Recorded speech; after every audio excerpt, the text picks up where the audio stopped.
नमस्कार, लक्षवेधीमध्ये आपल्या सगळ्यांचं स्वागत। मी प्रसाद काथे। महाराष्ट्रात आत्ताच्या घडीला अर्थात या महिन्यात फेब्रुवारी 2022 या महिन्यामध्ये जी राजकीय परिस्थिती आपल्या सगळ्यांच्या समोर आली आहे ती अत्यंत तप्त स्वरूपातली आहे।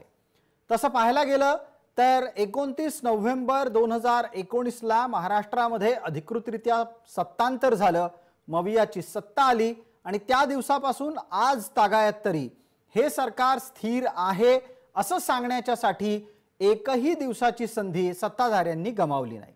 दुसऱ्या बाजूला या सरकारच्या समोर प्रबळ विरोधक या नात्यानं भारतीय जनता पार्टीनं सुद्धा नवी आव्हानं उभी केलीच। मात्र आता ज्या पद्धतीनं विरोधक आणि सत्ताधारी अर्थात मविया विरुद्ध भाजप हा संघर्ष गेले 2 ते 2.5 वर्ष सुरू आहे तो एका विशिष्ट टिपेला जाऊन पोहोचलाय की काय असा प्रश्न पडावा। या निमित्तानं दोन्हीही पक्ष एकमेकांवर टोकाचे आरोप करताना दिसतात आणि या आरोप प्रत्यारोपांच्या फैरी या आता आरोप ज्यांच्यावर होतात त्यांच्या पलीकडेही जाऊन पोहोचलेल्या आहेत।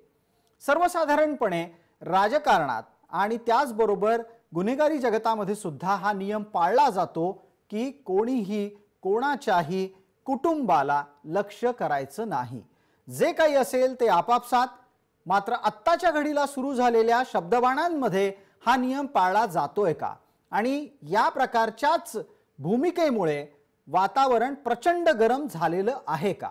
महाराष्ट्रातल्या जनतेला या सगळ्या आरोप प्रत्यारोपांची कितपत काळजी वाटतेय, कितपत शिसारी आली आहे आणि कितपत कंटाळा आलाय, याही पलीकडे जाऊन आणखीन एका गोष्टीचा वेध घेणं गरजेचं आहे की 10 मार्चच्या नंतर अर्थात 10 मार्चला 5 विधानसभा राज्यांच्या निवडणुकीच्या मतमोजणीचा निकाल आहे, त्याच्यानंतर महाराष्ट्रात खरंच काही घडणार आहे का की ही सुद्धा एक नवी घोषणाच ठरेल। आज लक्षवेधीत या निमित्तानं विविध मुद्द्यांची चर्चा। राज्यात राजकीय संघर्ष शिगेला पोहोचलाय का?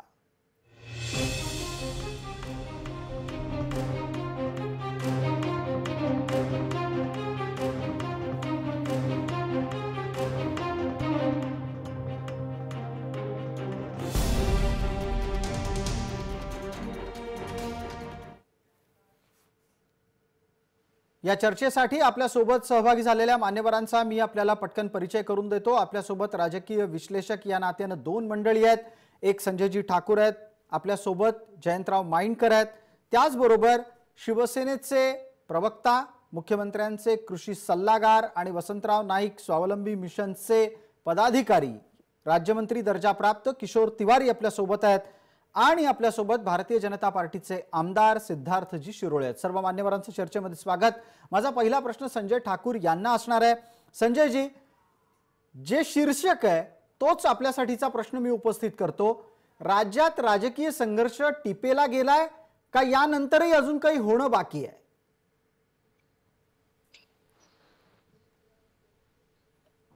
संजयजी, माइक बंद आहे, आपला माइक बंद आहे, आपल्याला माइक सुरू करायचा आहे। सॉरी, ये तो देखिए बहुत दिनों से चल ही रहा है और ये बहुत दुर्भाग्यपूर्ण स्थिति है जी। इतनी दुर्भाग्यपूर्ण स्थिति इसके पहले कभी महाराष्ट्र ने देखी नहीं थी।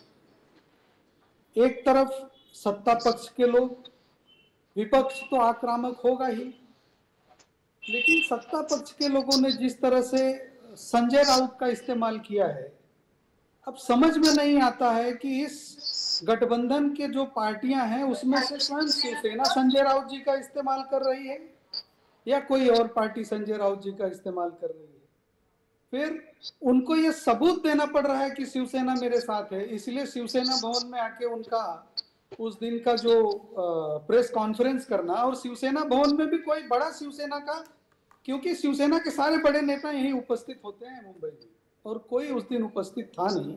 ऊपर से झूठ बोल जाना, जिस व्यक्ति को मैं जानता नहीं बोल दिया, उस व्यक्ति ने सारी सोशल मीडिया पे 25 लाख रुपए का ट्रांजैक्शन दिखा देना कि 25 लाख रुपए अपने नाम पे लिए हैं, सामना के नाम पे भी नहीं लिए हैं। तो इस तरह की लड़ाई में अगर आपके किसी से संबंध है तो उसको छुपाइए मत, उसके बारे में झूठ मत बोलिए। सत्ता के लिए तो संघर्ष होता ही है। जो विपक्ष में है वो इसके पहले सत्ता में थे, सत्ता पक्ष के लोगों की स्थिति को कमजोर देखते हुए विपक्ष निश्चित तौर पे ये कोशिश करेगा कि किसी तरह से ये तो हकीकत है ना कि इस समय महाराष्ट्र में न तो लॉ एंड ऑर्डर की परिस्थिति ठीक है, ना ही कोई ऐसा काम नहीं है जिसमें आरोप न लग रहे हो। पुलिस विभाग का जिस तरह से क्षय हुआ है वो देख के शर्मनाक लगता है।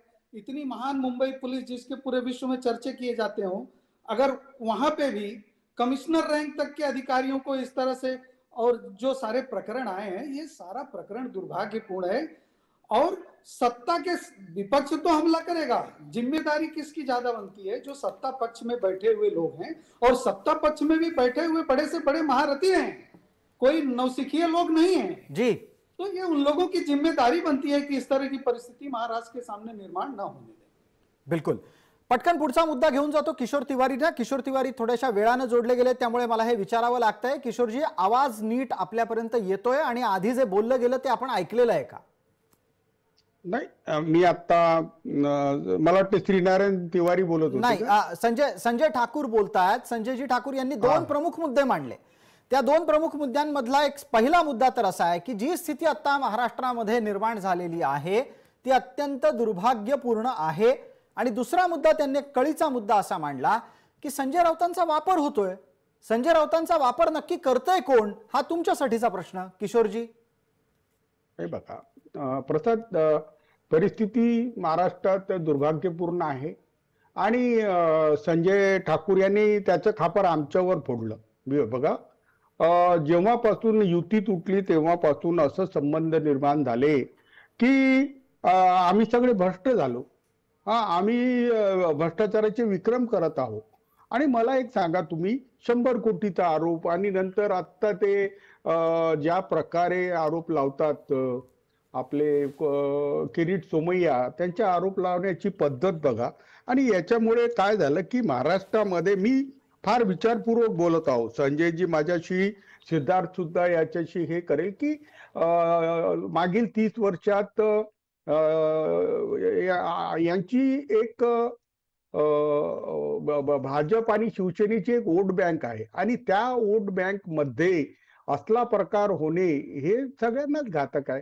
आता हे करत आहेत आणि ते करत आहे याचा बोलण्यात मी काही नाही आहे, लेकिन एक संजय किशोरजी एका गोष्टीचं उत्तर मग आणखीन द्या. संजय राऊतांचा वापर होतोय का आणि तो पक्षाकडून होतोय का? अरे संजय राऊत हे तर आता ते महाविकास आघाडीचे घडवणारे आहेत. तर संजय राऊत हे स्वतःच आहे ना इतके हुशार आहे की त्यांचा वापर काय करतील. पण संजय राऊत यांनी भाजपला बॅकफूटवर टाकलं, कारण भाजप भ्रष्टाचाराचे आरोप करत होते. पण संजय राऊतांनी आता जे प्रकार काढले आहेत आणि त्याच्यामध्ये काही गोष्टी तर मला पहिलेपासून माहित होत्या. संशय कदाचित उद्या तुमच्यावरच यायचा की किशोर तिवारींनी इनपुट दिलं का काय संजय राऊतांना? नाही, कसं आहे, महापोर्टल जेव्हा सरकार आलं ना तर प्रसाद खाते काय झालं की पहिले सुप्रिया सुळेंनी म्हटलं की पोर्टलचं सगळं भ्रष्टाचार काढाले. परंतु मी एक सविस्तर मागणी केली की महापोर्टलमध्ये हे अमोल काळे वगैरे जे आहेत ना, हे आमच्या मुंबईचे नागपूरच्या त्रिकोणी पार्कचे लोक आहे. हे कधी व्यावसायिक वगैरे नव्हते, पण अचानक व्यावसायिक झाले. मग मुंबई क्रिकेट बोर्डचा तो व्हाईस प्रेसिडेंट होतो. आणि कसं होतं की सर्वात भयंकर म्हणजे वर्षावरून महापोर्टलचं ऑपरेशन होत होतं, याचे पुरावे आहे. आणि मी तर आणि हे सगळे पुरावे तुमच्याकडे खूप पूर्वीपासून होते. एक संजय ठाकूर यांचं मत यावर घेऊ आणि त्यानंतर भारतीय जनता पार्टीचे आमदार सिद्धार्थ शिरोळे आपल्या मुद्द्यांना उत्तर देतील. जी संजयजी, प्रश्न दुसरा होता किशोर तिवारीजींना. ठीक आहे, ते लोक सोबत होते, काय करत होते काय नाही करत होते, आता सध्याच्या सरकारमध्ये पोलिसांची काय परिस्थिती आहे, यांची काय परिस्थिती, गोष्ट वेगळी आहे. माझा प्रश्न असा आहे की संजय राऊत ही आघाडी घडवणारे का बोलून गेले की मी मोहित कंबोजला ओळखत नाही, आणि मोहित कंबोजला ट्विटरवर लगेच टाकलं की माझ्या घरी येऊन गेले, माझ्याशी 25 लाख रुपये घेऊन गेले, स्वतःच्या नावावर घेऊन गेले आणि माझे पैसे कधी देणार? तर भ्रष्टाचारी कोण सिद्ध होतो याच्यामध्ये? किशोरजी आपल्याला प्रश्न आहे, आपल्याकडून उत्तर अपेक्षित करतो. हे बघा, राजकारणात आरोप प्रत्यारोप करत असताना असं सगळं नाही चालते. अहो किशोर मात्र तिवारी, अहो आरोप प्रत्यारोप कसले? 25 लाख दिल्याचे पुरावे पण समोर आले ना. हो हे बघा, मोहित कंपोज हे वादग्रस्त गृहस्थ नाही असतील. एक मिनिट संजय ठाकूर, मी बोलून घेतो की मोहित कंपोज आणि हे सगळे लोक वादग्रस्त लोक आहे. हे लोक काय की राजकारणात दुकानदारी करणारे लोक आहेत आणि याच्यामुळे त्यांनी ज्यांनी एक पैसे म्हटलं की घेतले ते दुकानदारी नाही करत आहेत आणि ज्यांनी दिले ते दुकानदारी करतायत. हे बघा, पैसे सामना घेतले संजय वृत्तपत्रासाठी राऊतांनी 25 लाख रुपये, त्याचा साक्ष आहे मोहितांकडे. एक मिनिट, तुम्ही ना एकदम भाजपच्या प्रवक्त्यासारखं बोलू नका. मी बोलतो ना तुम्हाला. अरे हा काय त्यांनी- मुद्दा झाला किशोरजी? हा काय मुद्दा झाला? त्यांनी त्यांचं निरीक्षण मांडलं, त्यांनी त्यांचं निरीक्षण मांडलं मला किशोरजी. बोलू द्या, मला माझी गोष्ट बोलू द्या. मला बोलू द्या ना माझं.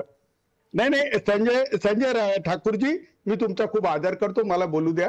सामनासाठी घेतलेले पैसे आहे, वृत्तपत्र चालवण्यासाठी कोणी पैसे दिले असतील तर हा कंपोज हा पहिलेपासून मग प्रबोधन प्रकाशन आहे ना मला त्या. वाटते. प्रबोधन प्रकाशनच्या नावाने नाही आलेत पैसे. नाही आहे. आणि भ्रष्टाचार करणाऱ्या लोकांची पैसे घेता का तुम्ही? मग ज्यांच्यावर आरोप लावता भ्रष्टाचार करत आहेत त्यांच्याकडनं पैसे घेता तुम्ही वृत्तपत्र चालवायला? हो किशोर तिवारीजी. नाही हे बघा, मी तुम्हाला बोलतो की हमाम में सम या टॅगवरच हे सगळं सुरू आहे. की किशोरजी तुम्ही विरोधकांना नागडे म्हणता स्वतः पण नागडे आहात हे मान्य करायला लागलात का काय? असं कसं? ही कुठली म्हण वापरताय तुम्ही? म्हण चुकली किशोरजी आज. अरे नाही, ऐकून घ्या ना, हा संजय राऊताचा हॅशटॅग आहे, हमाम में तुम्ही आम्हाला भ्रष्टाचारी म्हणता, तर तुम्ही किती केलं हे बघा ना. हे बघा, समृद्धी मार्ग आणि महामेट्रो हा यांना जेलात टाकणारा प्रकल्प आहे. हा समृद्धी मार्गी टाकणार आहे. आणि आता महापोर्टल मध्ये डेप्युटी कलेक्टर रँकच्या नियुक्त्या झाल्या, त्याच्यामध्ये टेंडर मॅनेज व्हायचे, त्याच्यात रेट लीक व्हायचे. हे सगळ्या गोष्टी सगळ्यांना माहित आहे. सिद्धार्थलाही बारीक मध्ये विचारलं तर एक मुद्दा पटकन नेऊ द्यात पुढे. किशोरजी, वेळेच्या मर्यादेतही आपल्याला चर्चा पुढे न्यायची आहे. सिद्धार्थ शिरोळे, मी आपल्याला पटकन संधी देतो आणि या प्रश्नाचं उत्तर तुमच्याकडून अपेक्षित करतो की गेल्या सरकारमध्ये एवढा सगळा भ्रष्टाचार झाला असं शिवसेना आता सांगतेय. किशोर तिवारींकडे त्याचे खूप सारे तपशील होते. गंमत त्यातली अशी आहे की सिद्धार्थजी, की हे तर सहभागी होते गेल्या सरकारमध्ये. नाही, मुळामध्ये आपण एक समजून घेतलं पाहिजे की किरीट सोमय्यांचं वय एकदा 68, संजय राऊत 60 वर्षाचे. आता मूळ मुद्दा आहे की त्यांची भाषा बघा तुम्ही. दलाल. एक मिनिट सिद्धार्थजी, कृपया ते शब्द आमच्या चॅनलवर वापरू नका. बघा ना, आता असे शब्द दलाल, हरामखोर. मला एक सांगा, समजा एखादा आरोप आपण करतोय आणि ज्याची आपल्याकडे पूर्ण पुरावे, मग आपण एवढं अस्वस्थ का? दुसऱ्याला एवढ्या शिव्या का? समोर तुम्ही किरीट सोमय्यांची इंटरव्ह्यू बघा, कधीही त्यांना सांगितलं की अशा प्रकारे त्यांनी त्यांचं म्हणलं की मी माझी बाजू मांडली. ह्याचा सिद्धार्थ विचारू काय? एकच मिनिट सिद्धार्थ मला हा उत्तर दे. याला जेलात टाकतो, त्याला जेलात टाकतो, ही रूम सिलेक्ट करा, बाप पुत्र 19 बंगले. अरे सिद्धार्थ किरीट सोमय्या, नारायण राणे भाजपला घेऊन डुबणार, याच्यावर तू पहिले सहमती दाखव. काय म्हणतो किशोर? आणि हा कंपोज आहे ना, देवेंद्रला घेऊन डुबेल. अस्वस्थता कसली संजय राऊतांची? अहो, साधा मीडियाने प्रश्न विचारले त्याची उत्तर पण द्यायची. त्यांच्या मुलीच्या लग्नाचा पोस्टमॉर्टम करायला निघाले. काय सुरू आहे हो? अरे नकवाला, हे वाला, ते वाला, मला नाही आवडलं. तुम्ही बोलला, मी बोललो काय किशोरजी? मग मला नाही, तू फक्त हसत होता. मला माहिती आहे, तू फक्त हसत होता. अहो, बोलून तर द्या मला, माझं ऐकून तर घ्या, मग नंतर तुमचं ऐकू ना. मी माझं म्हणणं काय आहे की ज्या पद्धतीने एखादा व्यक्ती समजा कॉन्फिडंट असेल तर त्याला काळजी करायचं कारणच नाहीये. त्यांनी त्याची बाजू मांडायची आणि पुरावे द्यायचे आणि समोर मीडियाच्या असं कॉन्फिडेंटली जायला पाहिजे. प्रत्येक प्रेस कॉन्फरन्सला संजय राऊतांची जी बॉडी लँग्वेज आहे ती आत्म चिडकी आहे. का चिडकी? काय एवढं भडकलेत? कशासाठी अस्वस्थ? त्यांची मीडिया स्पेस कदाचित किरीट सोमय्यांनी ऑक्युपाय केली म्हणून अस्वस्थ आहेत का? काय झालं असं? त्यांच्याकडे पुरावे योग्य नाहीत, काहीतरी बोललं पाहिजे, त्यांचं काहीतरी खरं बाहेर निघालं तर माणूस एवढा बावचळतो. ज्यांनी काही केलंच नाही त्याला कशाला घाबरायची गरज आहे? तर मला ठीक आहे. असं वाटतंय की संजय राऊतांचा हा जो थोडासा मानसिक बॅलन्स आहे हा थोडा डिस्टर्ब झालेला आहे आणि ते वेगळ्या वेगळ्या माध्यमातून बाहेर काढतात. आणि जसं संजयजी म्हणलं की नेमका त्याचा वापर कोण करतंय, एवढी मोठे मोठे नेते या महाराष्ट्राचे आता सत्तेत आहेत आणि फक्त एक संजय राऊताचा एक बुजगावणा करून ठेवलाय. हा वापर कोण करते हे पण बघितलं पाहिजे. संजय राऊतांच्याच याच मुद्द्यावर एक पटकन छोटा उपप्रश्न सिद्धार्थ शिरोळे आपल्यासाठी आहे. सिद्धार्थजी, आपण याच्यावरही भाष्य करावं की आत्ताच्या घडीला संजय राऊतांचा वापर करून कोणाला कोणाचा हित, कुठलं हित साध्य करायचं असू शकतं? काहीतरी हे बघा, काहीतरी जे संजय राऊतांच्या माध्यमातून कोणाला हित साध्य करायचे हे तर आता आपल्याला सगळ्यांना शोध घ्यावा लागेल. कारण ज्या पद्धतीने ते आता व्यक्त व्हायला लागलेत, काहीतरी भीती असल्याशिवाय माणूस असा व्यक्त होत नाही. लक्षात ठेवा, काहीतरी दडपण असल्याशिवाय, काहीतरी प्रेशर असल्याशिवाय. कोणाचं प्रेशर आहे? मातोश्रीचं प्रेशर आहे का? उलट शिवसेनेला घेऊन खड्ड्यात चालले ते अशा प्रकारचे वक्तव्य घेऊन. अशा प्रकारचे स्टेटमेंट्स हे महाराष्ट्राच्या संस्कृतीला मान्य असणारे नाहीयेत. किशोर तिवारींचं उत्तर येईल यावर किशोर तिवारींचं उत्तर येईल. किशोरजी, महाराष्ट्राच्या संस्कृती, अस्मिता इत्यादी इत्यादी सर्व गोष्टींसाठी असलेली शिवसेना आणि त्याच्याकडून त्यांच्या नेत्याच्या कडून होणारी वक्तव्य. हे बघा, एक पहिले मी सिद्धार्थ शिरोळे यांना त्यांना पहिले क्लिअर करतो की शिवसेना चे ते मुख्य प्रवक्ते आहे आणि अख्खी शिवसेना त्यांच्या पाठीशी उभे आहे. एक गोष्ट हे बघा, किरीट सोमय्या यांनी त्याच्यापूर्वी भावनाताई गवळी, त्याच्यापूर्वी त्यांनी अनंतराव अडसूड आणि त्यांनी प्रताप सरनाईक, त्यांनी आता हे बघा, जिथे बंगले नाही तिथे बंगले म्हणायचे, स्वतः काचेच्या घरात राहायचं. सिद्धार्थ, तुम्हालाही माहित आहे की किरीट सोमय्या हे इन्व्हेस्टरचे मसीहा म्हणून आले आणि पीएमसी बँकची अशी तशी झाली तेव्हा बोलायला तयार नव्हते. मी किरीट सोमय्या यांना त्यांच्या कॉलेज जीवनापासून बघितलं आहे आणि पहिल्यांदा जेव्हा आम्ही जनता पार्टीमध्ये गेलो तेव्हाही ते युथ विंगचे होते. मात्र कसं झालं की 70त गेल्यानंतर त्यांची भाषा ही सुद्धा चुकीची आहे. आणि मी पहिले तुमच्या या वाहिनीवर बोलतोय की संजय राऊत यांनी जे उपबोधन किंवा जे प्रोनाउन्सिएशन त्यांनी लावले त्याला तेवढे लावायला नको होते. बिलकुल हे आपण मान्य केलं, ते खूप झालं. अर्थात या चर्चेमध्ये ते 2-3दा शब्द आले, ते शब्द आम्ही पुनर्प्रसारणातून काढून टाकणार आहोत याची आत्ताच आपल्या सगळ्यांना मी कल्पना देतो आणि कृपया ते शब्द पुन्हा या स्क्रीनवर आमच्या चॅनलवर वापरू नका अशी विनंती करतो. मला पटकन जयंत माइंडकरांना बोलतं करायचं आणि जयंत माइंडकरांच्या नंतर संजय ठाकूर यांच्यासाठीचा पुढचा प्रश्न असेल. जयंतराव, हे सगळं फिरून फिरून कुठं येतंय तर कुठली ना कुठली तरी अंतस्थ खुन्नस दिसून येते. पुढचं आपण बोलायचंय. जयंतराव, माईक बंद आहे, आवाज येत नाहीये, प्रेक्षक आपल्याला ऐकू शकत नाहीयेत. काही गडबड झालेली दिसतेय, चुकून कॅमेरा बंद झालाय. मी पटकन संजय ठाकूर यांच्याकडे जातो. ही अंतस्थ खुन्नस आहे जी जी ती फक्त मराठी विरुद्ध गुजराती अशी आहे. आणि या एप्रिलमध्ये मुंबई म्युनिसिपल कॉर्पोरेशनच्या निवडणुका आहेत आणि या निवडणुका लक्षात घेऊन मराठी माणसांचे एक प्रकारची युनिटी करण्याचा हा प्रयत्न आहे.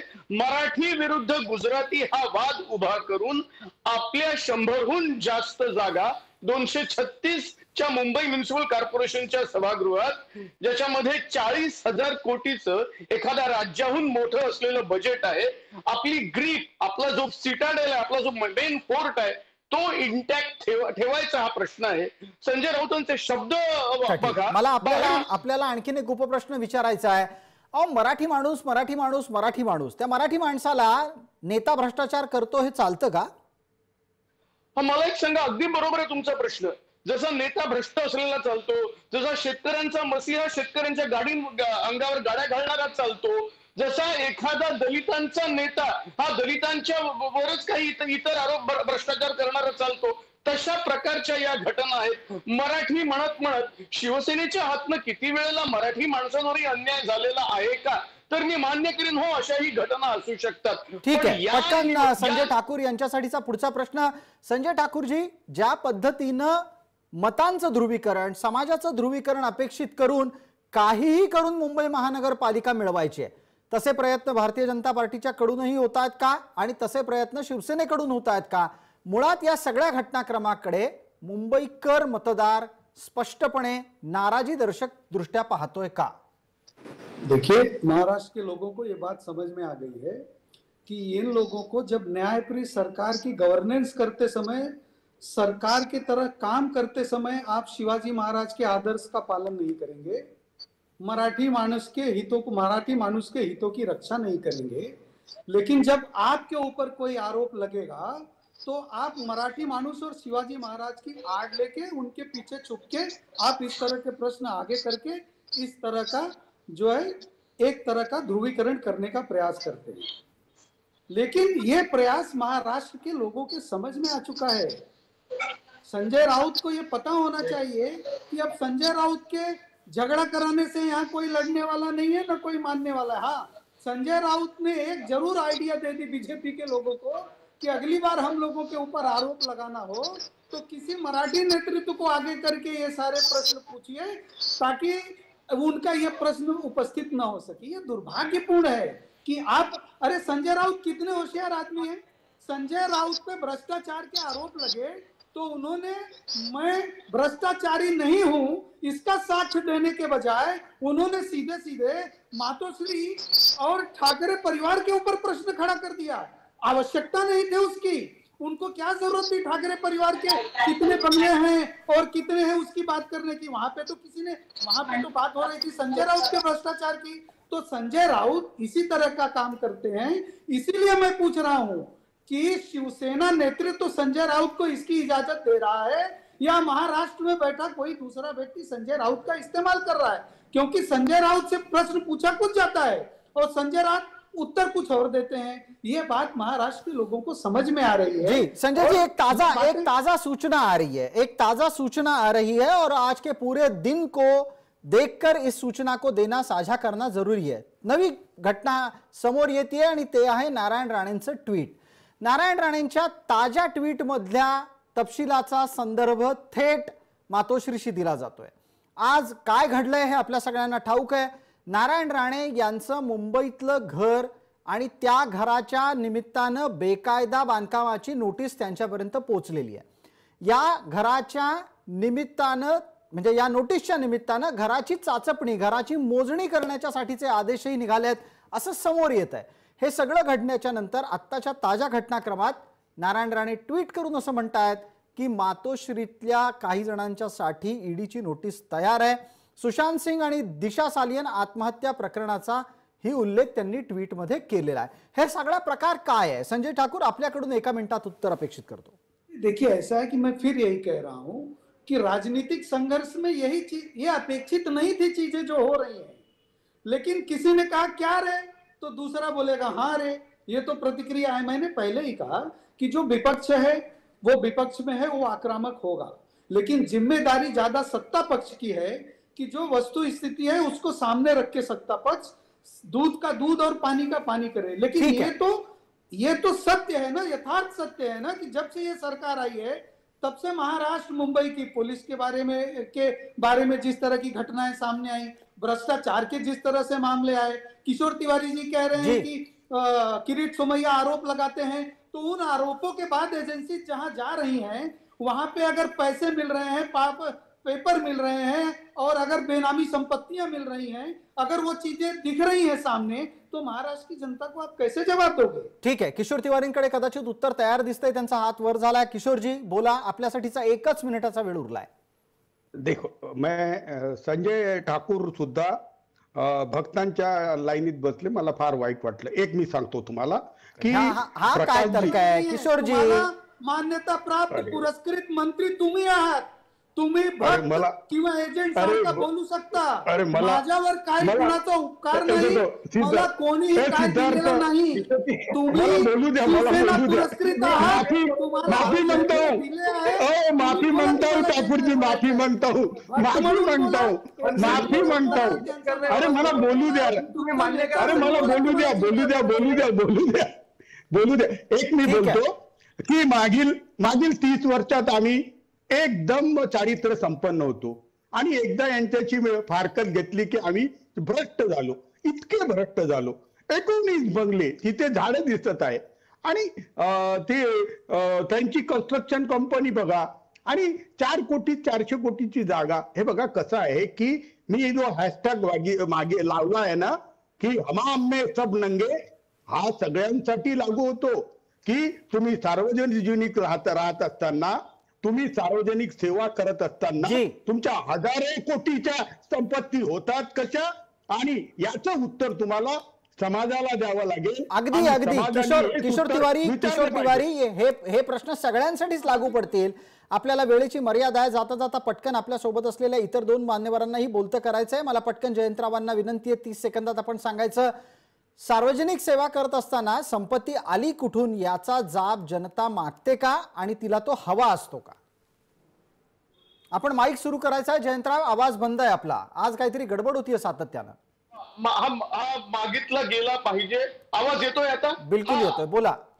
तर हा जनतेने जबाब मागितला पाहिजे, जनतेने उत्तर मागितलं पाहिजे. तुमची प्रॉपर्टी तुमच्या या 5 वर्षात कशी वाढली, आणि सीसीटीव्ही, त्याच्यानंतर बँकिंग अकाउंट्स किंवा ट्रान्झॅक्शन, जीपे, ज्या काही मोड्स आहेत, या मोड्सवरून आपल्याकडे किती पैसे आले, किती पैसे गेले, याचं मूल्यमापन पण केवळ एकाच पक्षाचं नाही, तर सत्ताधारी पक्षांच्या पासून विरोधी पक्षांच्या पर्यंत. बिलकुल. आणि आता आमचं झालं, मग आजपासून 10 वर्ष आधीच तुम्ही का नाही काढत, असा डिफेन्स नाही. तुम्ही ज्यांच्या पिरियड मध्ये सुरू आहे त्यांच्या पिरियड मध्ये त्यांनी एक कालमर्यादा ठरवून आम्ही इथपासून सगळं चेक करत आहोत, असं सर्वांचं चेक झालं पाहिजे. बिलकुल. पटकन सिद्धार्थ शिरोळे पुढच्या मुद्द्यासाठी. सिद्धार्थ शिरोळे, आपल्यासाठीचा प्रश्न असा की आत्ताच्या घडीला हा सगळा वादंग नक्की 10 मार्च पर्यंत आहे का 10 मार्चच्या नंतर काही नवा अंक सुरू होणार आहे? नाही, मला असं वाटतं की हा 10 मार्चचा याच्याशी काही संबंध नाहीये. नाही, तुमचं आता जमणारच नाही. सिद्धार्थ नाही जमणार. 2 मिनिटं बोलून द्या. माझं असं मत आहे की याचा 10 मार्चचा कुठलाही संबंध नाही.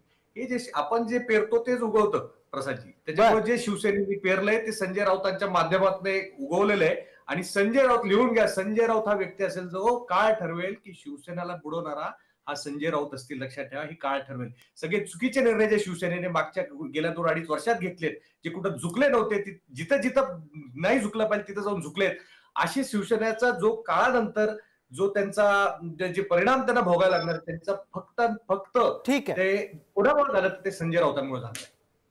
अत्यंत एका महत्वाच्या वळणावर चर्चा आली. वेळ मर्यादा आहे. किशोरजी, आत्ता माफ करा, वेळ मर्यादेमध्ये चर्चेला आपल्याला थांबवायचंय. आपण सर्व मान्यवर या चर्चेमध्ये सहभागी झालात त्याबद्दल आपले मनपूर्वक आभार.